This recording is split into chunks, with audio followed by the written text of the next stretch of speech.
nabiyullaahi moxamed calayhi salaatu wasalaam gaal baa u yimi ay carabi u soo dirtay.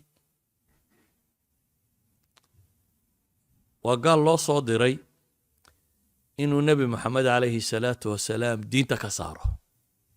aduu ka fiirso, cutba bnu rabiica abalwaliid waxaa loo soo diray inuu nebi maxamed diinta ka saaro. dabeetna nebiga intuu yimi proposals buu la yimi. niyow haddaad waxaan doonayso waxaasaanu ku siinaynaa, haddaad kan doonayso kaasaanu kaa dhigaynaa, haddaad kan doonayso, laakiin dee ilaahiyadadan iyo waxaad warkan aad ka sheegaysaa dhaaf.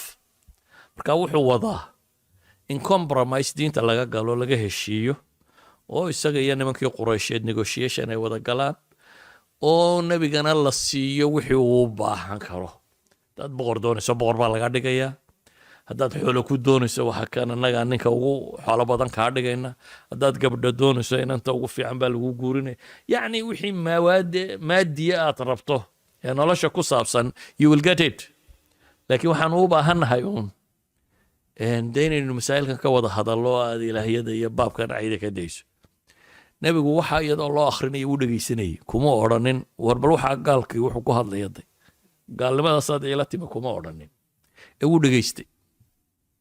markuu dhegaystay uu ninkani warkiisii gaalnimada ha dhammaystay, nebigu uma jawaabin markiiba. wuxuu ku yidhi afaraqta yaa abalwaliid, warkii ma dhammaysatay weli mise waxbaa kugu hadhay buu leeyahy.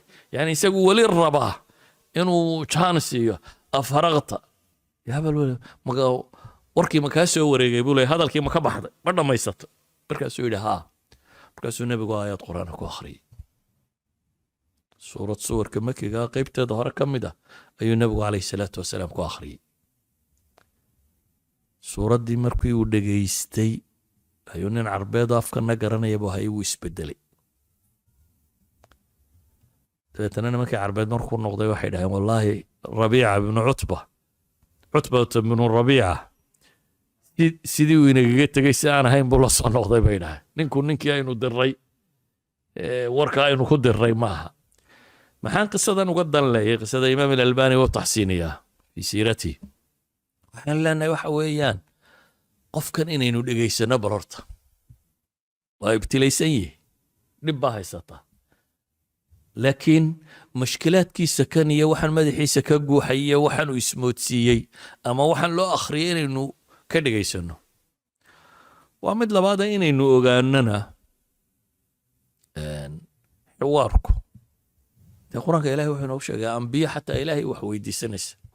waid qaala ibraahiimu, muxuu nebi ibraahim yidhi rabbi arinii kayfa tuxyi lmowta, ilaah waxaad i tustaa dadkan dhinta bal sidaad u soo noolaynayso.